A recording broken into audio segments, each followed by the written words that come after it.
கண்டிப்பாக இருப்பாங்க. ஒரு 40-50 எம்எல்ஏக்கள் வந்து இருப்பாங்க, ஒரு பக்கம் இருப்பாங்க. குறைஞ்சது எப்படி போட்டாலும் உங்களுக்கு வந்து ஒரு 35 எம்எல்ஏ 40 எம்எல்ஏக்கள் அவருடன் இருப்பார். ஏன்னா அவருக்கு அனுபவம் ஜாஸ்தி.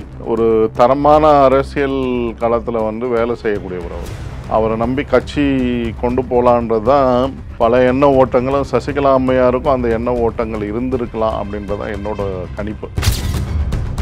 ஏன்னா அவரை சார்ந்து இருக்கக்கூடிய தொண்டர்களும் வந்து அவரை சார்ந்து இருக்கக்கூடிய ஒரு சில எம்எல்ஏக்களும் இந்த கோரிக்கையை வச்சுருப்பாங்க. நீங்கள் மனம் திறந்து பேசணும், எந்த விதமான நீங்கள் தகவலும் சொல்ல மாட்டீங்களா, மௌனம் காத்து வருகிறார். ரொம்ப செங்கோட்டையனர் ரொம்ப பொறுமையாக பொறுமையாக தான் சொல்லணும். அந்த வார்த்தை தகுந்த வார்த்தை அதுதான். மௌனம் காப்பதோட பல பேர் வந்து சசிகலா அம்மையாரோடையும் பேசிக்கிட்டு தான் இருக்காங்க. அதில் செங்கோட்டையன், டிடிவி தினகரன் இவங்க எல்லாருமே பேசிக்கிட்டு தான் இருக்காங்க. ஸோ ஆகையினால் வந்து எந்நேரமும் இவருக்கு வந்து ஒரு பக்கம் எல்லாம் அந்த பக்கம் ஃபுல்லாக சாஞ்சிடுச்சுன்னா இவர் கூட சாஞ்சிடும். என்ன சொல்கிறாங்கன்னா, யாரையோ தூது அனுப்பிச்சதா சொல்கிறாங்க. யாரை தூது அனுப்பிச்சாங்கன்னு தெரியல. ஒரு சில ஊடகத்தில் சொல்கிறாங்க சசிகலா அம்மையாருக்கு இவர் வந்து எடப்பாடியார் வந்து தூது அனுப்பிச்சிருக்காரு, நம்ம ஒருங்கிணைந்து செயல்படலாம் அப்படின்னு சொல்லி. அதுக்கு தகுந்த ஒரு நிலைப்பாட்டை வந்து அவருக்கு ஒரு பொசிஷனை கொடுக்கல கட்சியில். அதாவது பொது செயலாளர் அளவுக்கு வளரக்கூடிய அளவுக்கு கெப்பாசிட்டி உள்ளவர். ஜெயலலிதா அம்மையாரும் சரி, அதுக்கு பின்பாக சசிகலா அம்மையாரும் சரி, ஜெயலலிதா அம்மையாரனுடைய மறைவுக்கு பிற்பாடு அவங்க வந்து கட்சி பொறுப்பை செங்கோட்டையன் ஐயாவுக்கு கொடுத்துருக்கலாம்.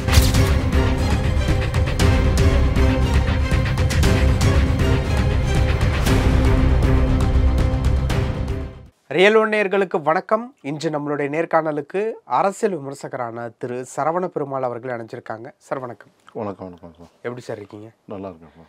வர்ற செப்டம்பர் 5ஆம் தேதி கோபிச்செட்டிப்பாளையத்தில் இருக்கக்கூடிய ஏடிஎம்கே ஆஃபீஸில் மனம் விட்டு பேச போகிறதா எக்ஸ் மினிஸ்டர் செங்கோட்டையன் அவர்கள் வந்து சொல்லியிருக்காங்க.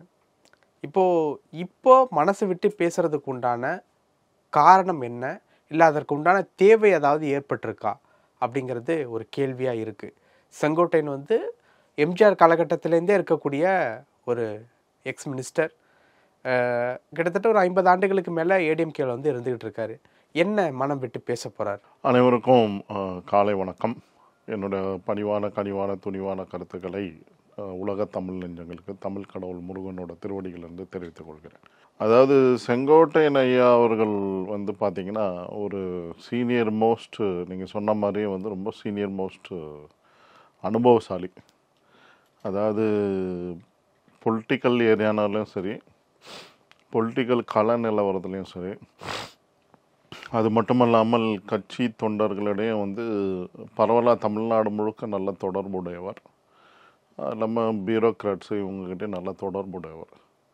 ஏன்னா ரொம்ப காலமாக வந்து எம்எல்ஏ, அது இல்லாமல் வந்து மினிஸ்டராக இருந்திருக்கார். எம்ஜிஆர் காலகட்டத்திலேருந்தே இருந்ததுனால அவருக்கு அனுபவம் வந்து ஜாஸ்தி. உண்மையிலே சொல்லலாம், எடப்பாடி ஐயா அவர்களோட இவருக்கு அனுபவம் ஜாஸ்தி. பார்ட்டி ஹேண்டில் பண்ணுறதா இருந்தாலும் சரி, ஒரு பொறுப்பை கொடுத்து கவர்மெண்ட் ரீதியான பொறுப்பை எந்த பொறுப்பை கொடுத்தாலும் அதை ஹேண்டில் பண்ணுவார். உதாரணத்துக்கு சொல்லணுன்னா, நம்மளுடைய இந்த மாணவர்கள் பிரச்சனை, அதாவது நம்மளுடைய எஸ்சிஆர்டி புக்கு வந்து ஸ்டாண்டர்டாக இல்லாத பட்சத்தில் அது வந்து 2011 வந்து தெளிவாக அது மேலே வேலை செஞ்சு சீர்திருத்தம் பண்ணி என்சிஆர்டிக்கு புக்கு ஈக்குவலாக வந்து அந்த புக்கை வந்து மாற்றி அமைச்சதில் ஒரு மிகப்பெரிய பங்கு ஆற்றியிருக்கிறார். என்னதான் ஐஏஎஸ் அதிகாரிகள் அதில் வேலை செஞ்சுருந்தாலும் அவர் அந்த டிபார்ட்மெண்ட் துறை சார்ந்த எஜுகேஷன் டிபார்ட்மெண்ட்டில் இருந்த ஆஃபீஸர்ஸ் வேலை செஞ்சுருப்பாங்க, இல்லைன்னு சொல்ல. டெக்னிக்கல் டீம் இருக்குது அந்த பாடத்திட்டம் மேம்படுத்துறதுக்கு. ஆனால் அது வழிகாட்டுதல் எல்லாம் வந்து செங்கோட்டையன் அவர்களோட முயற்சி மிகவும் பாராட்டுதலுக்கு உரியது தான். அந்த அளவுக்கு ஒரு திறமை வாய்ந்தவர் வந்து ஒரு நல்ல ஒரு அந்த கட்சி பொறுப்பே கொடுக்கலாம். ஏன்னா பலம் பொருந்தியவர். இந்த கொங்கு மண்டலத்தில் வந்து அவர் மீறி வந்து நிறைய செயல்பாடுகள் இருக்காது. 91 96 பீரியடில் பார்த்தீங்கன்னா கொடி கட்டி பறந்தார் ஜெயலலிதா அம்மையாரனோட ஆட்சியில். ஆகையினால இந்த மாதிரியான சூழ்நிலையில் அவருக்கு வந்து கட்சியில் வந்து ஒரு முக்கியத்துவமே இல்லாமல் போயிடுச்சு. தன்னோட அனுபவத்துக்கும் தன்னுடைய இதுக்கும் வந்து தகுந்த ஒரு மரியாதை இல்லாத போயினதுனால கண்டிப்பாக இந்த செப்டம்பர் 5 அவர் பல விஷயங்களை எடுத்து சொல்ல வேண்டிய சூழ்நிலைக்கு உட்படுத்தப்படுவார். என்ன மாதிரி? அதாவது வந்து பார்த்தீங்கன்னா, அதான் முதல்ல வந்து தனக்கு சரியான ஒரு அளிக்காத ஒரு சூழ்நிலை. என்னதான் இருந்தாலும் வந்து எடப்பாடியினுடைய தலைமையை ஏற்று வேலை செய்கிறதுக்கு தயாராக இருந்தாலும், அதுக்கு தகுந்த ஒரு நிலைப்பாட்டை வந்து அவருக்கு ஒரு பொசிஷனை கொடுக்கல கட்சியில். அதாவது பொதுச் செயலாளர் அளவுக்கு வளரக்கூடிய அளவுக்கு கெப்பாசிட்டி உள்ளவர் அவர். உண்மையிலே சொல்லணும்னா வந்து பார்த்தீங்கன்னா, ஜெயலலிதா அம்மையாரும் சரி, அதுக்கு பின்பாக சசிகலா அம்மையாரும் சரி, ஜெயலலிதா அம்மையாரனுடைய மறைவுக்கு பிற்பாடு அவங்க வந்து கட்சி பொறுப்பை செங்கோட்டையன் ஐயா அவருக்கு கொடுத்துருக்கலாம். அது என்ன காரணங்கள் தெரில, பட் இவருக்கு எப்படியோ இவர் கையில் போயிடுச்சு. அது ஓபிஎஸ்ஸை தான் டார்கெட் பண்ணாங்க, பட் அதான் அது இவர் எப்படியோ கால சூழ்நிலைக்கு ஏற்ற மாதிரி மாற்றிட்டாருன்னு நினைக்கிறேன். மேபி வந்து பார்த்திங்கன்னா பணம் வந்து லிக்விடாக இவர்கிட்ட அதிகமாக இருந்திருக்கலாம் எடப்பாடி. இவர் அந்த அளவுக்கு பணம் செலவு பண்ணுவாரா அப்படின்னு எவ்வளோ இருந்திருக்கும் சார்? இருக்கலாம். எப்படியும் வந்து ஒரு 2000-3000 கோடி ரூபாய் லிக்விடாக கேஷாக வச்சுருந்துருப்பார். ஸோ அதெல்லாம் வச்சுக்கிட்டு தான் இப்போ வந்து இருக்கக்கூடிய அதிமுகவில் இருக்கக்கூடிய துணை இணை பனை எல்லாத்தையும் வச்சுக்கிட்டு வந்து கட்டி காத்து கொண்டு இருக்கிறார். அவர் சொல்ல பேச்சை கேட்கக்கூடிய, பட் பல இடங்களில் வந்து எதிர்ப்புகள் உள்ளுக்குள்ளே வெடித்து கொண்டு தான் இருக்கிறது. அதுக்கு தான் சமரசம்லாம் பேச்சுவார்த்தைலாம் நடத்தினாங்க. அது வந்து வெற்றி அடையலை. அந்த கேசி பழனிசாமின்ற பழைய எம்பி அவரையும் கட்சியை விட்டு தூக்கிட்டாங்க. இவர் வந்து எடப்பாடியினிடம் வந்து பலமுறை வந்து கோரிக்கை வைத்திருக்கிறார் செங்கோட்டையன் அவர்கள். நீங்கள் வந்து செயல்பாடுகளை மாற்றிக்கணும், இது வந்து கட்சி இந்த மாதிரி போக்கில் போச்சுன்னா நம்ம வந்து முதல்ல வந்து வெற்றி அடையணும். பல தோல்விகளில் தொடர்ந்து தோல்வி அடைஞ்சிட்டு வராங்க. பெரிய தோல்வின்னு சொல்ல முடியாது, 21 தோல்வி, அதுக்கப்புறம் வந்து 19, அப்புறம் 24, இதுதான் மேஜர் தோல்வி. பட் அதெல்லாம் பை எலெக்ஷன், அது வந்து ஒரு பெருசாக நம்ம இடைத்தேர்தல் கூட அதெல்லாம் கணிசமான ஒரு இது கிடையாது. ஸோ அதனால் வந்து இந்த சூழ்நிலை இந்த தடவை எப்படியாவது வெற்றி பெற்றாக வேண்டும். அதுக்கான கள சூழ்நிலை உருவாக்குவதற்கு பார்ட்டியினோட ஆர்கனைசிங் வந்து ஸ்ட்ரென்தன் பண்ணுறோன்ற கோரிக்கையை வந்து நம்மளுடைய செங்கோட்டையன் அவர்கள் வைத்திருப்பார். அதை வந்து சரியான முறையில் ஏற்றுக்கொள்ளாதனால இவருக்கு மிகப்பெரிய மன வருத்தம். தன்னுடைய வார்த்தைக்கு மதிப்பளிக்க இந்த மாதிரி பல விஷயங்களை வந்து அவருக்கு எடப்பாடி அவர்கள் வந்து இவருடைய கருத்தை ஏற்றுக்கொள்ளாத சூழ்நிலையில் எத்தனை எம்எல்ஏக்கள் செங்கோட்டையன் பக்கம் இருப்பாங்க? கண்டிப்பாக இருப்பாங்க. ஒரு 40-50 எம்எல்ஏக்கள் வந்து இருப்பாங்க, அவர் பக்கம் இருப்பாங்க. குறைஞ்சது எப்படி போட்டாலும் உங்களுக்கு வந்து ஒரு 35 எம்எல்ஏ 40 எம்எல்ஏக்கள் அவருடன் இருப்பார். அதில் மாற்று கருத்தே கிடையாது. என்னென்னா அவருக்கு அனுபவம் ஜாஸ்தி, ஒரு தரமான அரசியல் களத்தில் வந்து வேலை செய்யக்கூடியவர். அவரை நம்பி கட்சி கொண்டு போகலான்றது தான் பல எண்ண ஓட்டங்களும் சசிகலா அம்மையாருக்கும் அந்த எண்ண ஓட்டங்கள் இருந்திருக்கலாம் அப்படின்றதான் என்னோட கணிப்பு. ஏன்னா தவறு பண்ணிட்டோமோ இபிஎஸ் கிட்ட கொடுத்து அப்படின்ற எண்ணங்கள் எல்லார் மட்டத்துலேயும் இருக்குது. ஓபிஎஸ்க்கும் இருக்குது, டிடிவி தினகரனுக்கு, சசிகலா அம்மையாருக்கும் இருக்குது. அவர் இருந்திருந்தால் எல்லா கட்சியும் இந்த அளவுக்கு வந்து ஒரு தேவையில்லாத ஒரு சலசலப்புகள் இந்த மாதிரியான பிரச்சனைகளுக்கு கொண்டு வந்து விட்டுருக்க மாட்டார் அப்படின்றது தான் அரசியல் ஆய்வாளர்கள், உள்கட்சியில் இருக்கிறவங்க பேசக்கூடிய தகவல்கள் இதான் சொல்லுது. அதனால் செங்கோட்டையன் வந்து பணம் விஷயத்தில் வந்து அவரும் ஒரு கணிசமான பலம் வாய்ந்தவர் தான். பட் அந்த சூழ்நிலையில் அவர் பதவி கொடுக்கும்போது இவருக்கு லிக்விடாக கேஷ் இருந்திருக்கலாம். அதனால் இவருக்கு மிகப்பெரிய வாய்ப்பை கொடுத்துருப்பாங்க அப்படின்னு தான் நான் பார்க்குறேன். என்ன மனம் விட்டு பேச போகிறாரு, இல்லை பேச போகிறாரு? அதாவது பேச போகிறதுன்றது வந்து அவரை பொறுத்தளவுக்கு ஒருங்கிணைந்த அதிமுக தான் வெல்லுன்றது தான் எல்லாரோடையும் ஒரு சில எடப்பாடி எல்லாருடைய கருத்தும் அதுதான். அதே மாதிரி செங்கோட்டையன் அவர்கள் இன்னும் தொடர்பில் தான் இருக்கார். ஓபிஎஸ், டிடிவி இவங்களோடலாம் தொடர்பில் தான் இருக்கார். சசிகலா அம்மையாரோட தொடர்பில் இருப்பார், இல்லாமலாம் இருக்க மாட்டாங்க. ஏன்னா அவங்க தான் வந்து ஆரம்ப காலகட்டத்தில், ஏன்னா அவங்க ஒன்றா இருந்தவங்க தானே, ஏதாவது ஒரு வகையில் பேச்சுவார்த்தைகள் இவருக்குள்ள நடந்து கொண்டு இருக்கலாம். ஸோ அந்த வகையில் பார்த்தீங்கன்னா இந்த மாதிரியான நடைமுறைகள் சரியில்லைன்றது பேசுவாரோ அப்படின்றதான் எதிர்பார்க்கப்படுகிறது. எடப்பாடி பழனிசாமி ஐயா அவர்களுடைய இந்த போக்கு, கட்சி வெல்லுமா வெல்லாதா அப்படின்ற கள நிலவரம் என்ன அப்படிதை பற்றி தான் பேசுவார்னு நான் நினைக்கிறேன். ஏன்னா வெற்றி தான் இப்போதைக்கு தேவையான ஒரு ஊக்கம் அவங்களுக்கு. அது மட்டும் கிடைக்கலன்னு வச்சுக்கோங்களேன், ரொம்ப சிரமமாக போயிடும் அதிமுகவுக்கு இன்னும் இருக்க காலகட்டங்களில். அதுதான் தொண்டர்களுடைய எதிர்பார்ப்பும் கூட. ஏன்னா அவரை சார்ந்து இருக்கக்கூடிய தொண்டர்களும் வந்து அவரை சார்ந்து இருக்கக்கூடிய ஒரு சில எம்எல்ஏக்களும் இந்த கோரிக்கையை வச்சுருப்பாங்க, நீங்கள் மனம் திறந்து பேசணும், எந்த விதமான நீங்கள் தகவலும் சொல்ல மாட்டேங்கிறேன், மௌனம் காத்து வருகிறார். ரொம்ப செங்கோட்டையனர் ரொம்ப பொறுமையாக பொறுமையாக தான் சொல்லணும், அந்த வார்த்தை தகுந்த வார்த்தை அதுதான். மௌனம் காப்பதை விட பொறுமையாக இருந்து நிதானமாக கையாளணுன்ற நினச்சதுனால தான் இவ்வளோ காலமாக இருந்திருக்காரு. இன்றைக்கி பேசுகிறேன்னு சொல்லியிருக்காரு. பார்ப்போம் என்ன செப்டம்பர் 5 இன்னும் என்னென்ன விஷயங்கள் வெளியே வரும் அப்படின்னு தெரியல. சூஸ் பண்ணியிருக்கக்கூடிய லொக்கேஷன் பார்த்தீங்கன்னா கோபிச்செட்டிப்பாளையத்தில் இருக்கக்கூடிய ஏடிஎம்கே ஆஃபீஸ், சென்னையில் கூட இல்லை. ஸோ அந்த இடத்துல ஃபிக்ஸ் பண்ணுறாங்கன்னா அந்த கொங்கு சைடில் இருக்கக்கூடிய எம்எல்ஏக்கள் ஏற்கனவே வந்து பிஜேபியோட கூட்டணியில் இருக்கிறதுனால அவங்களும் வர்றாங்க. இப்போ என்ன ஒரு கேள்வியாக இருக்குது அப்படின்னா, மனசு விட்டு பேசக்கூடிய அளவுக்கு செங்கோட்டையன் ஒரு சுச்சுவேஷனில் இருக்காங்களா, இல்லை செங்கோட்டையனை மனசு விட்டு பேச வைக்கக்கூடிய அளவுக்கு செங்கோட்டையனுக்கு ஒரு சுச்சுவேஷனை ஏற்படுத்தியிருக்காங்களா அப்படின்ட்டு ஒரு கேள்வி வருது. இல்லை, ரெண்டுமே தான். சிச்சுவேஷனையும் ஏற்படுத்தியிருக்காங்க, மனம் விட்டு பேசணும்னு அவரும் நினைக்கிறாரு. அதற்காக தான் இந்த அழைப்பு இருக்குன்னு தான் நான் பார்க்குறேன். அதாவது அந்த மாதிரியான இக்கட்டான சூழ்நிலைக்கு அவர் தள்ளப்பட்டிருக்கு. இல்லை, இப்போது ஓபிஎஸ் வந்து அந்த தியானம் பண்ணதில் ஆடிட்டர் குருமூர்த்திக்கு பெரிய பங்கு இருக்குது அப்படின்னு சொல்லிட்டு அந்த நேரத்தில் பேசப்பட்டுச்சு. இப்போது மனசு விட்டு பேசணும்னு செங்கோட்டையன் சொல்கிறாருன்னா பின்னாடி யாராவது தூண்டி விட்டுருக்காங்களா இப்படி? இல்லை, அந்த மாதிரி இருக்காது. ஏன்னா செங்கோட்டையன் வந்து இவ்வளோ காலமாக நிதானமாக செயல்பட்டதுனால அப்படி வந்து யாராவது தூண்டி விட்டுருந்தாங்கன்னா எப்பயோ இதை பற்றி பேசியிருப்பார். பல விஷயங்கள் மாற்றங்கள் நடந்திருக்கும், கட்சி பிளவுபட்டிருக்கலாம். இல்லை அவங்க வந்து தனி ஃபோர்ஸாக ஒருங்கிணைந்த அதிமுகவாக வந்து ஓபிஎஸ், டிடிவி தினகரன், அது இல்லாமல் வந்து சசிகலா அம்மையார் இவங்கெல்லாம் ஒருங்கிணைச்சு ஒரு அதிமுக உருவாக்கணுன்ற நிலைப்பாட்டை கூட அந்த மீட்டிங்கில் அறிவிக்கிறதுக்கு வாய்ப்புகள் இருக்குது.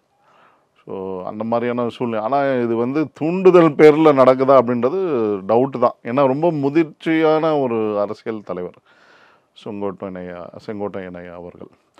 ஸோ அதனால் வந்து பார்த்திங்கன்னா எனக்கு தெரிஞ்சு அந்த மாதிரியான தெரியல, அது மாதிரியான ஒரு நிலைப்பாட்டுக்கு போகக்கூடிய ஆள் மாதிரி தெரியல அவர். இப்போ செங்கோட்டையனை பொறுத்த வரைக்கும் அப்படி மனசு விட்டு பேசுறதுனால இப்போ இருக்கக்கூடிய ஏடிஎம்கேவினுடைய 2026 தேர்தல் வேலைகளுக்கு ஏதாவது பாதிப்பு வருமா? ஏன்னா கூட்டணி ஃபிக்ஸ் ஆகிடுச்சு. ஏடிஎம்கே பாஜக தவிர மற்ற கூட்டணிகளும் கொஞ்சம் டவுட்டில் தான் இருக்காங்க. இவரும் சுற்றுப்பயணத்தை ஆரம்பித்து தொடர்ச்சியாக போயிட்டுருக்காரு. மறுபடியும் பிளவுகள் இல்லை கட்சிக்குள்ளே ஏதாவது சர்ச்சை பிளவு வராது, பட் இதை எப்படி ஒருங்கிணைக்கிறதுன்னு தான் பார்ப்பாங்க. ஏன்னா ஒரு விஷயத்த வந்து செங்கோட்டையன் ஐயா அவர்களும் புரிஞ்சு வச்சுருந்துருப்பார். வெற்றி தேவை, வெற்றி செய்கிறதுக்கு ஓபிஎஸ், டிடிவி, சசிகலா அம்மையாரை வந்து முன்னிறுத்தினா, ஏன்னா சசிகலா அம்மையாருக்கு கணிசமான வாக்குகள் வந்து ஒரு சில பகுதிகள் தஞ்சாவூர், திருநெல்வேலி, ராமநாதபுரம். இப்போ ராமநாதபுரத்துலேயே நம்ம நண்பர் ஒருத்தர் வந்து களவேலைகள் செஞ்சார் ஓபிஎஸ்க்கு ஆதரவாக. அப்போ அவர் சொன்னது என்னென்னா, சசிகலா அம்மையாருக்கு பெருவாரிய வாக்குகள் இருந்தது, அவங்க மட்டும் ஒருங்கிணைஞ்சிருந்தாங்கன்னா ஓபிஎஸோடையும் இது மிகப்பெரிய வெற்றி அடைஞ்சிருக்கலாம், அந்த தொகுதி வெற்றி பெற்றிருப்பாங்க. எப்படியும் வந்து கணிசமாக வந்து திருநெல்வேலி இந்த பெல்ட்டில் வந்து இந்த அதிமுக கூட்டணியானது வெற்றி பெற்றிருக்கும். ஸோ அந்த மாதிரியான கள நிலவரங்கள்லாம் டேட்டாஸை வச்சுக்கிட்டு தான் இந்த நகர்வை வந்து செங்கோட்டையன் ஐயா அவர்கள் வந்து நகர்த்துறார் அப்படின்னு தான் நான் பார்க்குறேன். ஏன்னா ரொம்ப நிதானமாக செயல்பட்டு கொண்டு இருக்கக்கூடியவர். ஓகே, ஸோ நிதானமாக செயல்பட்டு இருக்கிறவருக்கு இப்போ அந்த நிதானம் அப்படிங்கிறது வந்து கம்மியாயிடுச்சோ? இல்லை இல்லை, அப்படி கிடையாது. இந்த அதாவது இடம் பொருள் ஏவல் தானே. எலெக்ஷன் கையில வச்சுக்கிட்டு இப்போ மனசு இப்பதுல இருந்து காய் நகர்த்தினா தானே இதெல்லாம் வந்து நகரும் அப்படின்றதா எண்ணம். அவர் மட்டும் இல்லை, அவர் வெளிப்படையா வந்துட்டாரு. இன்னும் நிறைய பேர் பேசாம வாய் மூடி மௌனிகளாக இருக்காங்க, பேசவே முடியாத சூழ்நிலையில் இருக்காங்க, என்ன பண்றதுன்னு தெரியாம. ஆனா இந்த பூனைக்கு மணி கட்டக்கூடிய சூழ்நிலைக்கு செங்கோட்டையன் ஐயா அவர்கள் வந்து தள்ளப்பட்டிருக்காருன்னு தான் நான் பார்க்குறேன். இப்போ பேச முடியாத சுச்சுவேஷன்ல இருக்காங்கன்னா கேபி முனுசாமி, செல்லூர் ராஜு, அதுக்கப்புறம் வந்து ராஜேந்திர பாலாஜி, அதுக்கப்புறம் வந்து எஸ்பி வேலுமணி, இவங்களும் மூத்த அமைச்சர்கள் தான். அதான் சார், இப்போ அதிமுகவில் என்னன்னு பார்த்தீங்கன்னா, உண்மையிலே சொன்னோன்னா பல பேர் வந்து சசிகலா அம்மையாரோடையும் பேசிக்கிட்டு தான் இருக்காங்க. அதில் செங்கோட்டையன், டிடிவி தினகரன் இவங்க எல்லாருமே பேசிக்கிட்டு தான் இருக்காங்க. ஸோ ஆகையினால் வந்து எந்நேரமும் இவருக்கு வந்து ஒரு பக்கம் எல்லாம் அந்த பக்கம் ஃபுல்லாக சாஞ்சிருச்சுன்னா இவர் கூட சாஞ்சிடும் வருது. அதனால் அதை வந்து பேலன்ஸ் பண்ணுறது ஒரு சில தகவல்கள்லாம் வருது. என்ன சொல்கிறாங்கன்னா, யாரையோ தூது அனுப்பிச்சதா சொல்கிறாங்க. யாரை தூது அனுப்பிச்சாங்க தெரியல. ஒரு சில ஊடகத்தில் தூது அனுப்பினா சசிகலா அம்மையாருக்கு இவர் வந்து எடப்பாடியார் வந்து தூது அனுப்பிச்சிருக்காரு, நம்ம ஒருங்கிணைந்து செயல்படலாம் அப்படின்னு சொல்லி. அது வந்து அவரோட மகனை தான் அனுப்பிச்சார், மித்துனை தான் அனுப்பிச்சாருன்னு ஒரு சில ஊடகங்களில் சொல்கிறாங்க. அது எந்த அளவுக்கு உண்மைன்றது தெரியல. பட் ஆனால் வந்து ஏதோ ஒரு தூது நடந்திருக்கு, அது உண்மைதான். சசிகலா அம்மையாரோடு அவங்கள ஒருங்கிணைக்கிறதுக்கு மறுபடியும் கட்சிக்குள்ளே கொண்டு வரதுக்கான வேலைகளை வந்து எடப்பாடியார் வந்து எப்படி பண்ணலாம், அதை வந்து சேர்ந்தா அவரும் வந்து இந்த கால சூழ்நிலையில் புரிஞ்சுக்கிட்டார். வெற்றி அடையணும்னா இவங்கெல்லாம் ஒருங்கிணைச்சாதான் வந்து மிக பெரிய பலம் வரும். அது இல்லாமல் சிறு சிறு கட்சிகளும் வருவாங்க. இன்னும் வந்து ஒரு மாய தோட்டத்தில் தான் இருக்குது. யார் வரப்போகிறாங்க? தேமுதிக இன்னும் தெளிவில்லாமல் இருக்காங்க. பாமக அவங்களுக்குள்ள பிரச்சனை ஓடிக்கிட்டு இருக்கு. பட் அன்புமணி ராமதாஸ் அவர்கள் அதிமுக எடப்பாடியினுடன் சேர்ந்து பிஜேபி கூட்டணிக்கு தான் செயல்படுவன்னு இருக்கார். ராமதாஸ் அவர்கள் மௌனம் காத்து கொண்டு இருக்கிறார். இன்னும் அவங்க முடிவு பண்ணலை. தேமுதிக அந்த தேமுதிகவும் அவங்களும் குழப்பத்தில் இருக்காங்க. முதுகில் குத்தி விட்டார் எடப்பாடின்ட்டுலாம் சமயத்தில் அது வந்து முதுகில் குத்திட்டாருன்னா அவங்க பையனை ஜெயிக்க வைக்கல விருதுநகரில். அவங்க நினச்சிருந்தா ஜெயிக்க வச்சிருக்கலாம். அந்த ஒரு 2000-3000 ஓட்டு தான், பெரிய வித்தியாசம் கிடையாது. ஈஸியாக ஜெயிக்க வச்சிருக்கலாம். பட் அது என்ன காரணங்களால் அதனால தான் அவங்க முதுகில் குத்திட்டார் அப்படின்ற மாதிரி பேசுகிறாங்க. ஸோ அதனால் அது வந்து பெரிய விஷயம் கிடையாது. அரசியல் கலவரத்தில் பல விஷயங்கள் நடக்கும். அது உண்மையிலே முதுகில் குத்துனாரா இல்லையான்றது தெரியல நம்மளுக்கு. பட் ஆனால் அவங்களுக்கு ஆதங்கம் என்னென்னா, அங்கே வந்து அவருடைய விஜயகாந்தோட மகன் வந்து விருதுநகரில் வெற்றி பெற முடியாத ஒரு சூழ்நிலைக்கு தள்ளப்பட்டது அதிமுக தான் அப்படின்றத அவங்க உற்று நோக்குறாங்க. ஸோ அதனால் முதுகில் குத்திட்டார் அப்படின்னு அந்த அம்மா சொல்கிறாங்க. ஸோ அது இல்லாமல் வந்து எம்பி சீட்டு தரேன்னு சொன்னாங்க. ராஜ்யசபா இது அதுவும் கொடுக்கல. அதையும் எதிர்பார்த்தாங்க. அட்லீஸ்ட் அவன் மகனுக்கு ஒரு எம்பி சீட்டு கொடுத்துருந்தாங்கன்னா கம்முன்னு இருந்திருப்பாங்க. இதுதான் கணக்கு. பெரிய இன்னும் இதில் முதுகில் குத்துறதுக்கு என்ன இருக்குது? அரசியலில் வந்து அவங்களுக்கு இது என்ன எதிர்பார்த்தாங்களோ அவங்களுக்கு கிடைக்கல. அதுதான் விஷயம். இப்போ ஏமாந்துட்டாங்கன்னா இப்போ அதே கூட்டணியில் இருப்பாங்கன்னு எப்படி? அதே கூட்டணியில் இருப்பாங்க. ஏன்னா காரணங்கள் என்ன, அவங்களுக்கு வந்து திமுகவனுடன் கூட்டணி வந்து ஒரு சாதகமாக இருக்காது. ஒரு சில சூழ்நிலை எதுவுமே கிடைக்காது, கட்சி எதுவுமே கிடைக்காதுன்னு இல்லை. கடைசியில் கட்சியை இழுத்து மூடிட்டு நம்ம ஒரு இருக்கார் பாருங்க, அந்த மாதிரி ஏதாவது ஒரு எம்பி சீட்டை வாங்கிட்டு ஓரமாக ஒதுங்கி உட்காந்துட்டு இருக்கிறது தான் வேலையாக இருக்கும். இல்லை மற்ற கட்சிகள் மாதிரி திருமாவளவன் ஐயா அவர்கள் வந்து வெளியில் பேசினாலுமே வந்து ஒரு அடிமை சாசனை எழுதி கொடுத்த மாதிரி தான் அங்கே திமுகவில் உட்காந்துருக்காங்க. அந்த மாதிரி நிலைப்பாட்டுக்கு அவங்க போகக்கூடாதுன்னு நினைக்கிறாங்க. அதனால் திமுக வந்து அவங்களுக்கு சாதகமாக இருக்காது. ஸோ ஆகையினால அது அங்கே பக்கம் போக வேண்டாம் அப்படின்றது ஒரு சிலரோட கருத்து உள்ள கட்சியில் இருக்கவங்களோட. ஸோ ஆகையினால அதை இவங்க பிரேமலதா அவர்கள் வந்து புரிஞ்சுக்கிட்டு இருந்திருப்பாங்க. ஸோ ஆகையினால பொறுத்து இருந்து கால சூழ்நிலைக்கு ஏற்ற மாதிரி எல்லாமே என்ன நேரம் நீங்கள் சொன்ன மாதிரி 6 மாதம் இருக்குது. 4 மாதத்துக்கு முன்னாடி அறிவிச்சிருவோம் அப்படின்ற ஒரு இதெல்லாம் வந்து எதுக்கு சொல்கிறாங்கன்னா, முதுகுல குத்திட்டாங்கன்னா மக்களுக்கு தெளிவுபடுத்துறதுக்கு நாங்கள் வந்து நிதானத்தோடு வந்து நாங்கள் வந்து அரசியல் களத்தில் இருக்கோம், எங்களுக்கு இது இழைக்கப்பட்ட இது வந்து இது துரோகம் இதுதான் அப்படின்றது சொல்கிறதுக்காக இருக்காங்க. அவருக்கும் எடப்பாடி ஐயாவுக்கும் புரியணும். அது அந்த கட்சியில் இருக்கவங்களும் புரியும். எடப்பாடி ஐயா மட்டும் இல்லை, அந்த கட்சியில் இருக்கவங்களுக்கு புரியணும் இவங்களுக்கு முக்கியத்துவம் கொடுக்கல அப்படின்றது. ஸோ அதனால் இது பார்கெனிங்காகவும் சொல்லுவாங்க. எலெக்ஷனில் வந்து எங்களுக்கு ஒரு 10 சீட்டு கொடுத்தா தானே அவங்களுக்கு கூட்டணியில் வருவோம், இல்லை நாங்கள் தனிச்சே நின்றுக்கிறோம். அது டிமாண்ட் வைக்கிறது தானே. ஆமாம், அந்த டிமாண்டுக்கு தான் இந்த இதெல்லாம் கல்லை வீசுறது. அதுக்காக தான் பிரேமலதா அம்மையார் வந்து கல்லை வீசியிருக்காங்க. ஸோ அது கனியாக மாறுமா மாங்காவாக மாறுமான்றது பொறுத்து இருந்து தான் பார்க்கணும். பல விஷயங்கள் பேசணும். நேரத்துக்கு ரொம்ப நன்றி. ரொம்ப நன்றி.